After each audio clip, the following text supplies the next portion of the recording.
Welcome back to The Ed Show. We've come to expect CPAC to bring together the far righties, but even CPAC should draw the line somewhere.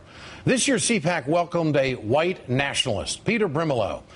He is the founder of VDARE, a website devoted to limiting immigration to mostly white people. It's been described as a white nationalist hate website by the Southern Poverty Law Center. Mr. Brimelow was one of the panelists at CPAC's panel on the failure of multiculturalism. Congressman Steve King of Iowa was also on that panel. He said multiculturalism is a tool of the left to subdivide our civilization. At that point, Mr. Brimelow said Democrats have given up on winning the white working class vote, so they use bilingualism to build up a client constituency. It's treason. We hear about racism, but the real issue is treason. But here's the real question, in my opinion. What is a white nationalist doing there at that conference at all? These three guys were also at CPAC today. I wonder if these presidential candidates think that they can grow the party with a gathering like CPAC when they invite known racists. Let's turn to Goldie Taylor, managing editor of the Goldie Taylor Project, and Mike Papantonio, host of the Ring of Fire radio show, nationally heard on weekends on progressive talk stations across the country. Mike, let me ask you first. Why is someone like this invited to a panel discussion at CPAC? Because it's what the Republican, it's what they've become, Ed. You can't judge them any other way. Look, they know who this guy is. This is the new David Duke. He makes David Duke look like a race-baiting lightweight. He's the guy who said Jews are killing America. Brimelow on his website, Ed, said that African Americans died in the Katrina hurricane because they had low IQs and they didn't know what to do to save themselves. CPAC is the heart and the brain of the Republican Party, and when Americans follow CPAC, they follow exactly what this man stands for. Look, if you vote Republican, understand CPAC is the heart of the Republican Party. When an American votes Republican, they vote for a neo-nut like Brimelow. Yeah. They vote for presidential candidates, Ed, who don't have the courage to say that this man is a nut and I don't want to have anything to do with him. They appear on the same stage with Brimelow as if he's just a normal Republican. And the truth is, he is a normal Republican. Goldie, I've said for some time that I think the Republican Party has an identity crisis.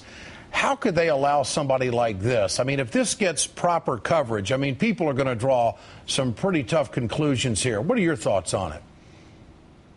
I don't think they have an identity crisis at all. I think they know exactly who they are. This is the same strain of populism that we saw around the turn of the century, the same strain of racialized populism that caused lynchings throughout the Jim Crow era. This is the same strain of racialized populism that we saw through the early 80s and the turn back of the civil rights, more civil rights than we've seen in 50 years. It's the same strain of racialized populism that we saw with the rise of the Tea Party movement and its wholesale embracing of, the GOP. The Republican Party has been unwilling to release itself from this strain of the party, thus becoming identified with it. They have to wonder, and it's little wonder, why they are not able to successfully reach out to African Americans when they continue to embrace, individuals like this. And Goldie, listening to the detail of your answer there, your response, how do you feel about the fact that the three major candidates that spoke there today did not denounce, nor did they distance themselves from this? I think it's shameful. I think in the same way that Rick Santorum was unable to denounce, the person who asked him about President Barack Obama's birth certificate, they're unable to denounce people like Peter Brimelow. I think Steve King sitting on that panel with Brimelow is also just an abomination. There comes a point when you just have to stand up and call wrong for what it is on its face. They didn't do that, Mike. And, of course, the dog whistle politics continues. Here's Newt Gingrich. I want to run this fall as the jobs and paycheck president versus Barack Obama, who is the most effective food stamp president in American history. Candidates like Rick Santorum are speaking to working-class white folks across America, but they must avoid trying to tap into bigotry. I mean, Mike, how are they going to do that?